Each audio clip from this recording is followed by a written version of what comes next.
This is from Patilla Yes, alright, sagala sawulide sategede kabakade kafifi J the news anchor the lugambo queen wobera ngate oterera bulungi nyenyi ddala mbere ngate ndukusosotolera era nga nkwebazako gye tosizako engalo lunaku olwadde kansubire nti olimagira sana haumagalo mulungi ampuliriza wabula ngate muli gentandise nago ganyiko okukamala nti omukramanyidwa nga Vincent Segawa eyali yakasiramu kaje buvuddeko awo yes ekigambibwa nti ono abuziddwa awo mu motoka kika kya drone era nga ajiddwa mu maka ewuwe n'omukulu amanyidwa nga Sheikh Yasin Nsibuga wabula gye batwaliddwa mpawo amanyi mbera ya bunkenke side eyo wabula nga tongera kubanga atwekwasa kama Katonda yes okuderu yeno omukyala ategerekeseko erya Joanna Nakaiza bwatyo yadduse mbiro nayolekera ku Spark TV oluvanyuma lw'okuwulira nti Afghanistan balandinze mu ggwanga lya Uganda bwatyo nalajjanira bekikwatako bonna baberenga bamuwa akalimo afumbire abakulu bano mu bitibwa olw'ensonga nti yakolerako mu mawanga ag'Abawarabu era amanyi bulungi nnyo emmere bawomera bwatyo bagenze maaso kubanga abategeeza n'abasaba baleme kubanga munnange bakola ki bamuyisaako kalimu ako embeera ye bwetyo bwefaanana gw'obolooza banalya mutonninyira ye amanyi emmere gye balya era gye bawomerwa nsonga tokuddeerudde noho omuganda agamba nti zikusooka bwe zityo ne zitakuva mabega w'enjogera omukulu amanyiddwa nga God's plan gakaba gakomba anti munnange ono alina omuswiba guli gwennyini gumusimbye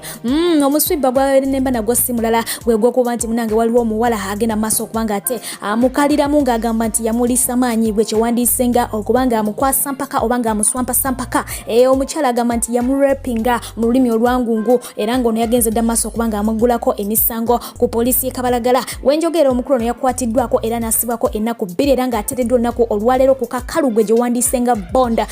wabula nga ate omwogezi wa poliisi side eyo avuddeyo n'ategeeza nti singa kizuulibwa nti ddala omukulu ono omusango gwe yaguzza ne guba ng'ate munange gumukamuve wakubanga ate atwalibwa ku kalabba si byakusaaga so nga ate ye omukulu amanyiddwa nga Lord Kayz amawulire ago lwamugudde mu matu n'asalawo abeere ng'ate agatweetinga fact being nti munnalugambo bw'atyo we yabadde atweetinga amawulire ago yakozesa erinnya lya Sheila Gashumba ng'agamba mbu ex wa Sheila Gashumba God's plan ekintu ekyajje Sheila mu mbeera n'agamba nti muzije mu bintu byammwe erinnya lyange mulireke nga liri fresh and clean temunteeka mwoyo kasasiro wakubanga ate munange muswampata abantu ku mpaka bw'atyo n'abeera nga abigaanirawo n'asaba erinnya libeere ng'ate munange liweebwa ekitiibwa mu nsonga zino libeere nga lirekebwako ekyolumu kyokka ate ng'omukulu ono mwennyini amanyiddwa nga Lord Kayz teyakomyawo munange olunaku olwaleero yabadde ali awo ku show yawe emanyiddwa nga Morning Express nga aweereza n'agenda maaso okubanga ate abala olukalala lw'abantu abagenze maaso okubanga bakola erinnya oba nga bakola ensimbi nga bazikolera ku mukulu amanyiddwa nga Robert Kyagulanyi Ssentamu gwe gwandiise Bobi Wine naye ng'agamba nti bye babeera boogera tebiba na makulu okitegeera mwe abagenze maaso okubanga ategeeza nti omukulu Sammy Okanya omugole waffe nti kwali omukulu amanyiddwa nga Robert omukulu amanyiddwa nga Kapale agambye nti naye kwali wabula lisita abadde tanabakubanga ate hajimalayo gwabadde naye ku show wako nambuuza nti sente bazijja ku Bobi Wine oba sente bazijja mu bantu n'agamba nti Bobi Wine munange mukono ga mutata ka sente n'akozesa ekigambo ekiyitibwa obukopi ba social media in-laws bavudde ne bagenda maaso okubanga ate bamutegeeza aterere mu line amanyiire bonna bamanyira naye ave ku mukulu amanyiddwa nga Robert Kyagulanyi Ssentamu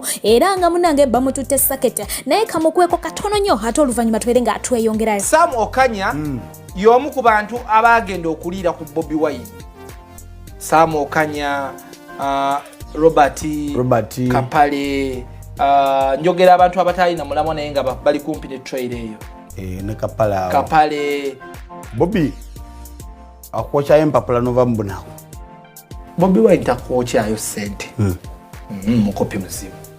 ye bwatyo omwana mulenzi Kayz bwe yakikoze wabula nga te ba social media in-laws bamutegeezezza nti speed gyali munene abeere ng'ate giya zisalasalawo omuliro akoleki akwatemu oba si ekyo yanditomera so ng'ate okudda ku mukulu amanyiddwa nga Sam Okanya omugole waffe yasa gye buvuddeko yabadde ayimba pipi omugole yasa amawulire ago gonna twagategedde bulungi nnyini ddala wabula ba social media in-laws nga bwe nakutegeezezza embeera eno tebagisirikidde bavudde ne bagenda maaso okuba ng'ate bakalakata omugole omukyala nga bagamba banga bwali omukadde bwali omukulu bwatajja musaamu nga bwafunye maama we bikoze biti bigambo byabadde bingi nnyo bisobola kubanga ate nkumalirayo naye ng'ensonga zino zageze maaso kubanga ate zituuka ku kabwejumbira kawasa yes era nga zamujje mu mbeera ate nga tezakomye kubanga ze zokka ezimujja mu mbeera n'omukyala aweereza wali eri ku NBS TV atukubira ka intra wako olugambo naye ebigambo byakozesezaawo ng'agezaako kubanga ate ayogera ku kye ku mawulire ago nabyo byamujja mu mbeera era nga yavuddeyo n'agenda maaso kubanga ate amuddiza backfire n'okubanga kubanga ate asaba abantu bave ku kiku mukyala we wabula nga ate n'omukyala mwennyine teyasirise naye yavuddeyo n'amutegeeza nti daddy you cool down mom is here for you abo baveeko bapalapase eti family Sammy yewamba jajjawo w'emyaka 7 amuwasi gwe Kalusiya mu bantu b'omanyira nzijjamu tonjigirako kwogera njijjako sabasaba w'omumwe wawalange toyo empya tomanyira byonna bikole va ku mukazi wange toyogera nti newamba tomanyi buzibu bwe tuyitamu okakasa nze ni musiru Sawula Peera Nantula olaba otunula ng'ekisiimuula ng'okola ku TV olwoba kuba wamwe eri mu kyalo gye wasibuka olw'okuba omanyi buli wooteri ne ziroogi z'omu Kampala n'okusowolamu embuto omanyi oli muto gwe nkuteeke ne mukazi wange ena ky'omusinga tunuulira omuntu gw'oyogerako olyoka osiruwale ono si kiraasi zammwe buno si businnalya buno si bwe buno nteeraako transport baako wookoma kalabe konnaye katunulanga byo mu Galanda Sammy mukwano ebyo byonna ebibaddewo mbirabye mukwano ngano ku Mariano nzija kunona so beko wetulaga naye byonna ebibaddewo mbitegedde naye abantu be Uganda baleke tebakuwa buzibu bwonna kumanyi nti ekintu kimu ekiriwo sifa ekizibu kye Uganda okitegeera ekizibu ekiwo right now okutaasa lumbuye kyetulina okwerabika okutaasa lumbuye ne famire ye mwetaaga sifa ekizibu kye Uganda saawa abantu baleke tebakumalamu maanyi tuli bagumu saawa yonna ndi mukubo nzija olaba ndi wano ku Butterfield exit very soon ekikanga 15 nja kuba nkutuuseeko kikweralikiriza mangu nnyo ddala mmanyi obwedde onkubira naye mbaddeko nebyenkola naye kati naatera okutuukako mu dakiika 15 ba less. Just be patient, it's about to rain, hang in there. Yes baby, onkubidde naye mbadde nakola exit nzija kunona right now. Yeah, mitano mu tollway. I'm going to exit here on Oakbrook, no problem. On my way in about 10 minutes. Yakuba nkutuuseeko if traffic allows.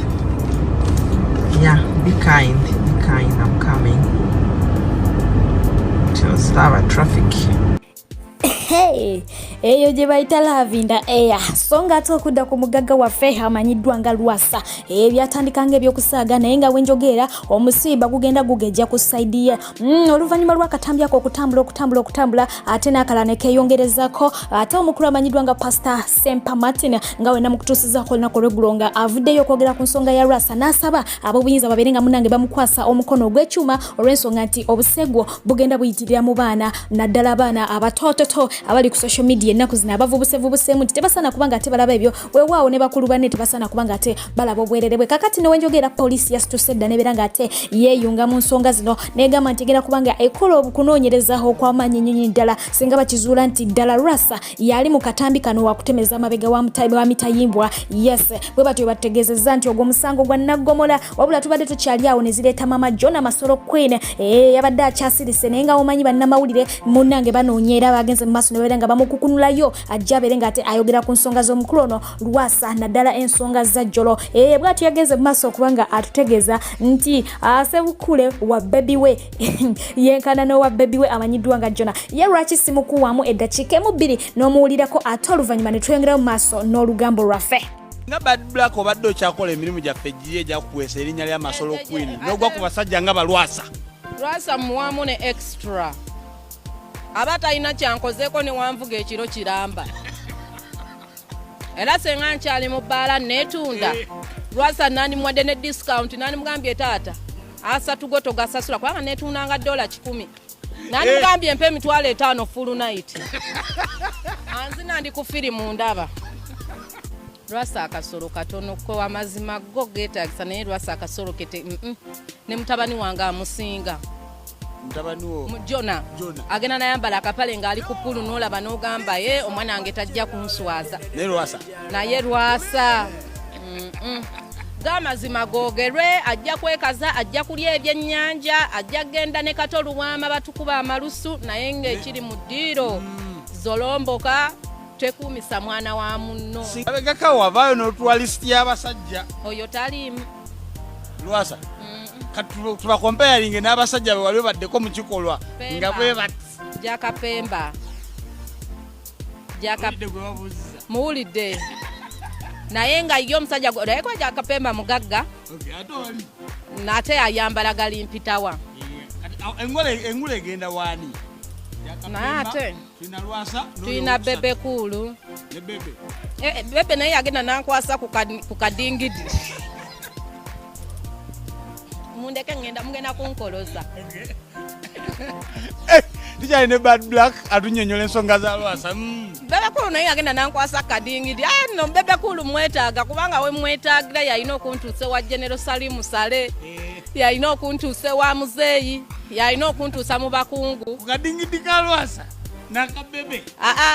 ogenda ne bebe akalwasa katukubya equalizer akalwasa kakisusiza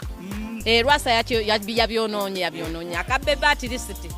ate nabo banna alhamdulillah basajja basiraamu basajja bayonjo Lwasa nalabye nga musajja mulungi yayita ku kambe bamusala embalu bambi bamusala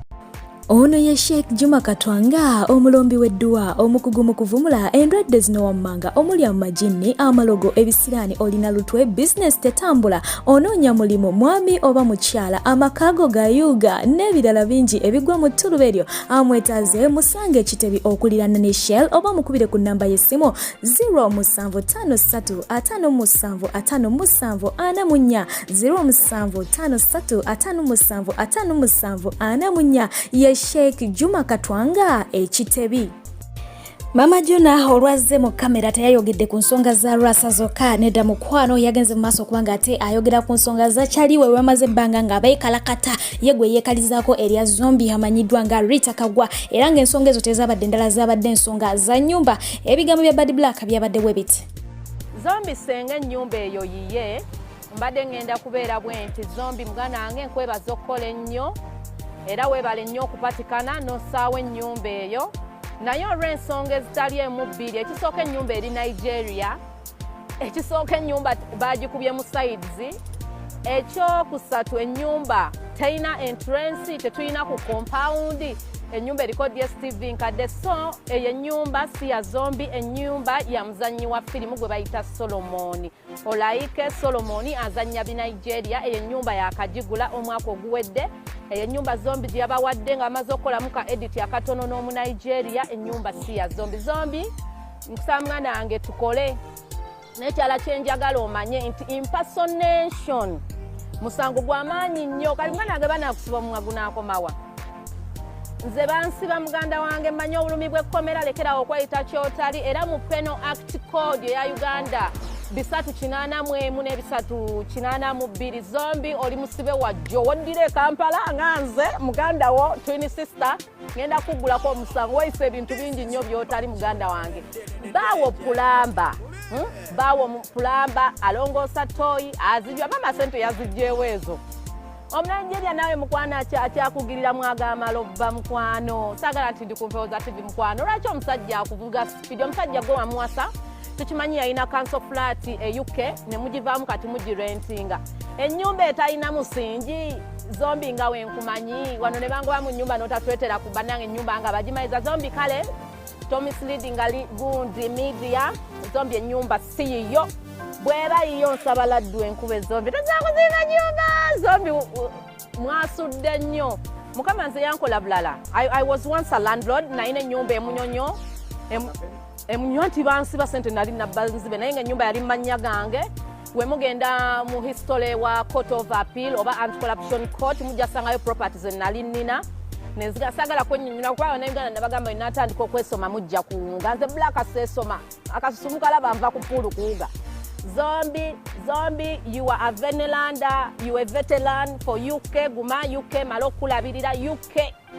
Ekugulira buli kimu naye tolimba media. You cannot provide a house without a supporting document, my sister. zombi nga wenkumanyi n'emyera gwe wandinkakasizzaako ng'ekyapa okiwaddeyo ku fotokopi tulage ku bufaananyi oba ku vidiyo ng'ennyumba eyo ogizimba mutulambuzeeko ku nnyumba mutulage emanju mutulage emiryango mutulage ebisenge ennyumba y'omukazi Solomoni agenda kusiba impersonating onoomuddawa mukwano guma tusule mu council flat nange ensula eruzira tutandikira awo muganda wange kampangisa eruzira pangisa council flat etalina mama etalina nagundi kabuyonjo ziwera mukwano wekkakkanye totandika kutulimba.